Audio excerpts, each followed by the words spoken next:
សួស្តីអ្នកនរគ្នាមកជួបមួយខ្ញុំម្ដងទៀតហើយថ្ងៃនេះខ្ញុំនឹងមកធ្វើការ review នៅកាមេរ៉ាមួយទៀតដែលខ្ញុំប្រើប្រាស់វារយៈពេលរៀងយូរដែរហើយក៏ជាវីដេអូដែលសម្រាប់បងប្អូនខាងថតរូបហ្នឹងគឺគាត់ទន្ទឹងរង់ចាំឲ្យខ្ញុំធ្វើវាយូរណាស់មកហើយដែរបាទនោះគឺការ review ទៅលើកាមេរ៉ា Nikon ZF បាទថ្ងៃនេះដែរខ្ញុំនឹងមកធ្វើការបកស្រាយហើយនឹងស្រាយចម្ងល់ដល់អ្នកទាំងអស់គ្នាហើយជាពិសេសអ្នកដែលរងចាំនៅវីដេអូមួយនេះផងដែរដែលគាត់ចង់ស្វែងយល់អំពី Nikon ZF នេះអញ្ចឹងចូលទៅមើលទាំងអស់គ្នាតើវាមានអ្វីខ្លះដែលជាបច្ចេកវិទ្យាហើយក៏ដូចជាមុខងារមួយចំនួនដែលខ្ញុំចូលចិត្តហើយមានមុខងារមួយចំនួនទៀតដែលខ្ញុំអត់សូវជាចូលចិត្តដែរអញ្ចឹងចូលទៅមើលទាំងអស់គ្នា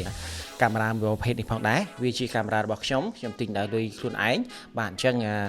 នៅអ្វីដែលខ្ញុំនិយាយនៅក្នុងវីដេអូនេះគឺសិតតែជាបទពិសោធន៍ផ្ទាល់ខ្លួនរបស់ខ្ញុំដែលខ្ញុំប្រើប្រាស់វាអត់មានខាងណាឬក៏ក្រុមហ៊ុនណាឲ្យខ្ញុំធ្វើការនិយាយអំពីវាទេអញ្ចឹង100%គឺចេញអំពីអារម្មណ៍នៃការប្រើប្រាស់ហើយនិងបទពិសោធន៍ក្នុងការប្រើប្រាស់របស់ខ្ញុំបាទ Nikon ZF នេះគឺវាជាកាមេរ៉ាថ្មីមួយដែររបស់ក្រុមហ៊ុន Nikon បាទកាមេរ៉ានេះមាន25 megapixel បាទហើយវាជាប្រភេទ CMOS sensor បាទហើយ processor ផងវាក៏ processor ថ្មីខ្ញុំធ្លាប់និយាយនៅការធ្វើការ review នៅNikon Z6 Mark II រួចហើយតើវាយ៉ាងម៉េចអញ្ចឹងកាមេរ៉ានេះគឺវាមានលក្ខណៈប្រសើរជាង Z6 Mark II បាទមូលហេតុបានខ្ញុំនិយាយចឹងដោយសារprocessor ផងវាគឺលឿនជាងបាទហើយជាពិសេសនោះគឺ auto focus ផងវាគឺលឿនជាងតែម្ដងអញ្ចឹងនៅពេលដែលខ្ញុំប្រើរវាងកាមេរ៉ាទាំងពីរនេះខ្ញុំចូលចិត្ត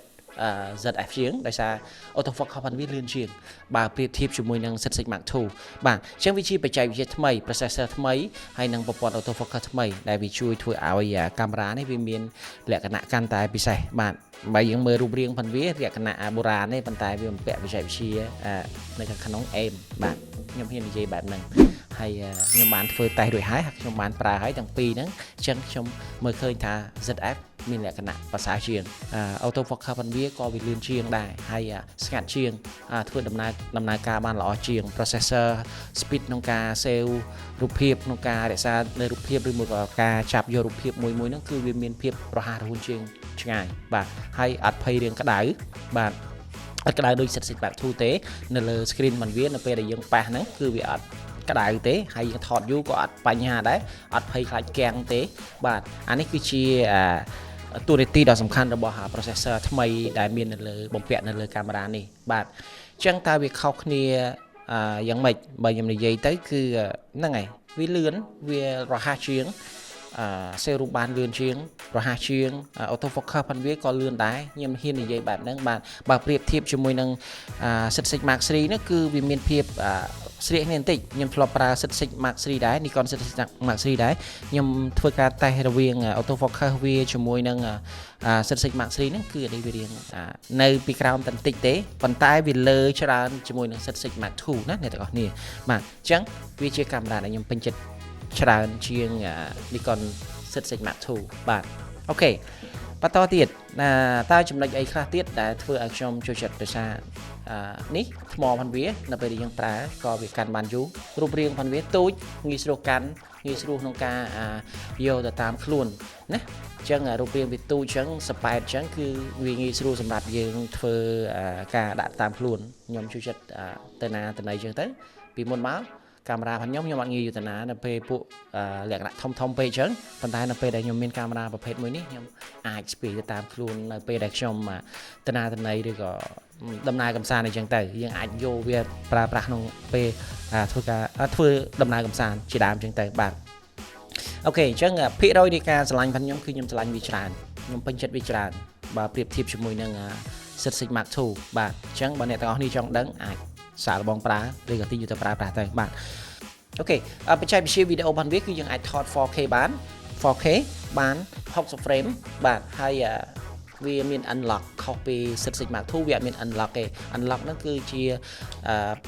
file video ដែលយើងសម្រាប់អ្នកដែល professional គាត់ធ្វើការកាត់វីដេអូហ្នឹងឲ្យវាមានភាពងាយស្រួលក្នុងការកែពណ៌កែអីចឹងទៅហើយ color ផងវាគឺ10 bit នៅខាងក្នុងណា10 bit អញ្ចឹងយើងអាចថតវីដេអូ unlock ហើយ color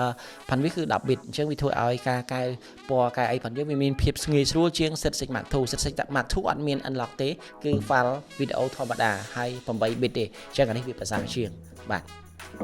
អូខេឥឡូវខ្ញុំនិយាយអំពីចំណុចដែលមិនល្អរបស់វាឬក៏ចំណុចដែលធ្វើខ្ញុំសាមចិត្តដែរបាទអញ្ចឹងបើសិនជាអ្នកទាំងអស់គ្នាបាទមិនដែលប្រើប្រាស់នៅកាមេរ៉ាប្រភេទ classic នេះប្រហែលជាពិបាកដោយសារប៊ូតុងរបស់វារៀងលក្ខណៈទូចអញ្ចឹងទូចមែនតើហើយប៊ូតុងខាងលើរបស់វានេះគឺលក្ខណៈanalog ប្រភេទ classic ហ្មងអញ្ចឹងយើងត្រូវការចុចឲ្យមួលញញ៉ៃអញ្ចឹងទៅបាទចុចវាសិនបានយើងអាចដូរទិសដៅនៃការកំណត់ setting វាបានបាទកំណត់ក្នុងការប្រើប្រាស់វាបានបាទប៊ូតុងក្នុងការចុចនេះក៏វាមានសភាពมันជាលុយបាទដោយសារវាយើង design Nikon design ជាលក្ខណៈ classic អញ្ចឹង body ផាន់វាក៏ដូចគ្នាដែរសម្បកផាន់វាមើលទៅគឺស្រដៀង plastic ប៉ុន្តែបើសិនជាយើងយកពណ៌សមើលទៅវារូបរាងដូចជា aluminum អញ្ចឹងប៉ុន្តែខ្ញុំយកពណ៌ខ្មៅអញ្ចឹងលក្ខណៈផាន់វារាងដូចជ័រច្រើនជាងបាទហើយវាអត់មានLCD នៅលើនេះធំទេវាមានទូចមែនទេដោយសារគេធ្វើលក្ខណៈតូចបាទអីគេទៀតបាទប៊ូតុងវាខាងមុខមួយនេះនៅចំណុចនេះខ្ញុំនៅពេលដែលខ្ញុំប្រើប្រាស់ក្នុងការថតអញ្ចឹងទៅពេលខ្លះខ្ញុំដាក់ដៃកាន់បែបនេះទៅវាអាចប៉ះអញ្ចឹងទៅវាអាចប៉ះប៊ូតុងទៅវាធ្វើឲ្យយើង switch ឬក៏ដូរ setting មួយចំនួននៅខាងក្នុងកាមេរ៉ាដោយជាយថាហេតុអញ្ចឹងអាហ្នឹងយើងត្រូវប្រយ័ត្នប្រយែងណាបើសិនជាទិញប្រើហើយមួយទៀតគឺរូបរាងផាន់វាហ្នឹងគឺវាអត់មាន grip ផាន់វាក្នុងការកាន់នេះគឺអត់ងាយស្រួលក្នុងការកាន់ទេអញ្ចឹងខ្ញុំត្រូវការបន្ថែមនៅ grip ពីក្រោមហើយនឹង grip ខាងមុខនេះសម្រាប់ឲ្យដៃយើងមានភាពងាយស្រួលក្នុងការកាន់បើសិនជាយើងអត់ដាក់វាទេដៃរបស់យើងរៀងលក្ខណៈពិបាកកាន់បន្តិចដោយសារវារូបរាងវាសប៉ែតស្ដើងវាអត់ដូចប្រភេទ Setting Mark II ឬក៏ Mark III វាមាន grip អីត្រឹមត្រូវក្នុងការកាន់បាទអាហ្នឹងគឺអ្វីដែលខ្ញុំអត់ចូលចិត្តឬក៏អត់ពេញចិត្តប៉ុន្តែនៅពេលដែលខ្ញុំប្រើប្រាស់វាយូរទៅវាយើងរៀនសម្រាប់ខ្លួនវាទៅបាទមួយទៀតគឺពាក់ព័ន្ធជាមួយនឹងstabilize ផងវា stabilize អញ្ចឹងនៅក្នុងកាមេរ៉ានេះគឺវាមាន in body stabilize មានន័យថាប្រព័ន្ធទប់លំនឹងសម្រាប់ sensor ផងវាក្នុងដែរបាទអញ្ចឹងវាមានបញ្ហាខ្លះដែលខ្ញុំនៅពេលដែលខ្ញុំប្រើប្រាស់ទៅវាមានលក្ខណៈដូចជាខុសទំនងបន្តិចនៅពេលដែលយើងថតលក្ខណៈបែប subject លឿនយើងដូរពីឆ្វេងទៅស្ដាំអញ្ចឹងទៅគឺប្រព័ន្ធទប់លំនឹងផងវាហ្នឹងគឺវាមានអារម្មណ៍ថាវាអត់សូវជាបានលឿនទេវារៀងលក្ខណៈ delay បន្តិចអាហ្នឹងខ្ញុំអត់ដឹងថានិយាយបែបម៉េចប៉ុន្តែនៅពេលដែលខ្ញុំប្រើប្រាស់ប្រភេទកាមេរ៉ាផ្សេងវាប្រព័ន្ធទប់លំនឹងផងវាផ្សេងទៅដូចជា Sony ដូចជា Canon ទៅខ្ញុំប្រើគឺប្រព័ន្ធទប់លំនឹងផងវាគឺវាមានការរហ័សរហួនជាងប៉ុន្តែនៅពេលដែលខ្ញុំប្រើកាមេរ៉ានេះប្រព័ន្ធទប់លំនឹងផងវាគឺវាលក្ខណៈដូចជាយឺតយ៉ាវមានន័យថាវា delay នៅពេលដែលយើងផែនពីឆ្វេងទៅស្ដាំពីស្ដាំទៅឆ្វេងទៅប្រព័ន្ធទប់លំនឹងវាដូចជាមានភាពរ៉ាក់រ៉ូបន្តិចប៉ុន្តែសួរតែបញ្ហាអត់ជាបញ្ហាទេដោយសារអីកាមេរ៉ានេះយើងអត់ត្រូវការយកទៅថត sport ឬក៏ថតវត្ថុដែលមានភាពផ្លាស់ទីលឿនឬក៏ sport ថត sport រហ័សរហួនទេយើងមិនត្រូវការធ្វើការមូកាមេរ៉ាផងយើងផ្លាស់ប្ដូរកាមេរ៉ាពីយើងពីឆ្វេងទៅស្ដាំនឹងលក្ខណៈលឿនទេយើងគ្រាន់តែត្រូវការនេះជាបទពិសោធន៍ដែលខ្ញុំសាកល្បងប្រើវាគឺវាបែបនេះអញ្ចឹងបើយើងយកទៅថត portrait ថតរោងការថតsnap អីគឺជាអត់បញ្ហាទេសម្រាប់កាមេរ៉ាមួយនេះបាទអាហ្នឹងគឺពាក់ព័ន្ធជាមួយនឹង stabilize ផងវានេះអញ្ចឹងអ្នកទាំងអស់នេះប្រើទៅអ្នកទាំងអស់នេះនឹងអញ្ចឹងនេះគឺជាអ្វីដែលខ្ញុំប្រើទៅវាមានបញ្ហាប៉ុន្តែសួរថាវាប្រើប្រាស់បានអត់បញ្ហាទេគ្រាន់តែយើងត្រូវការពេលខ្លះយើងឆ្ងល់ដោយសារយើងប្រើកាមេរ៉ាពីមុនបែបនេះអញ្ចឹងទៅបាទអាហ្នឹងគឺពាក់ព័ន្ធជាមួយនឹង stabilize ផងវានៅខាងក្នុងកាមេរ៉ានេះបាទហើយមួយទៀតនោះគឺបន្លោះសោក memory ផងវាមានន័យថាវាមាន2បន្លោះគឺមួយគឺ SD card ហើយមួយទៀតគឺ micro SD card អញ្ចឹងវាពិបាកក្នុងការប្រើប្រាស់ដែរមួយពេលដល់ពេលពេញឬមួយពេលដែលយើងចង់ដាក់ផ្លាស់ប្ដូរ memory card យើងត្រូវបើកទ្វារថ្មនេះកន្លែងថ្មវានៅខាងក្រោមថ្មវាកឹបនៅនឹងមែនតើអញ្ចឹងពេលខ្លះរៀងពិបាកដែរក្នុងការដកក្នុងការផ្លាស់ប្ដូរ memory ប៉ុន្តែមូលហេតុគឺដោយសារគេ design វារូបរាងតូចអញ្ចឹងវាអត់មានកន្លែងផ្សេងដែរបើសិនជា Set Mark II ឬក៏ Mark III យើងកន្លែងដាក់ memory នៅទីនេះណាអញ្ចឹងបាទហើយខ្ញុំឆ្ងល់មួយទៀតគឺគេ design slot memory card 2ប៉ុន្តែមួយប្រើ macro SD ហើយមួយប្រើ SD អញ្ចឹង macro ហ្នឹងគឺខ្ញុំអត់ប្រើវាទូចពេកយើងសឹងតែប្រើដោយសារខ្ញុំអត់ដឹងត្រូវប្រើប្រាស់ធ្វើអី macro វាអាចមានប្រភេទ macro ខ្លះវាជា memory ដែលយឺតអញ្ចឹងទៅយើងប្រើប្រាស់ đỏ đã cho lá chúng ta bị tô chân phong tới vì thường nhóm chơi cho nhóm pra tại SD tế chân SD card đấy thì mình được không để sạc bạn ok chân là nó cứ chia Paul đại mình chia xây chỉ lò sầm đạp mình từ tây nhẹ đại pra mình đã nhóm pra vì tới yêu tới như về xóm ấy nhóm thọ pra camera tràn tới được về nhóm pra camera này vì ban tatu là bật phía sau lò bạn 20 tiền chân ở camera mùi này cứ sầm đạp nhẹ nà kì bà sân chia sầm đạp chia dùng bao phần nhóm nhẹ đại tớp tại đừng trong tinh camera thay mấy rồi trong pra camera thay mấy nhưng mà đi của mình ở tinh camera như thế đại xa rụp riêng phần vía cứ vì nơi vì ở chia một đơn tới vì chỉ là cái nạ classic chẳng vì miền pha bị bạ nông ca nhẹ đại tớp tại pra thay mấy hay chỉ mình nghi luôn nông ca pra thế dương trời riêng sâu riêng trời sài chiều tràn đó vì phơi ở rام phần dương có việc xây lọ đại vì copyประเภทសិទ្ធិមកធូឬក៏សិទ្ធិមកស្រីរូបរាងវាmột đơnចឹងទៅយើងក៏វាងាយស្រួលក្នុងការកាន់ងាយស្រួលក្នុងការស្វែងយល់អំពីវាដែរវាងាយស្រួលបច្ចេកវិទ្យាថ្មី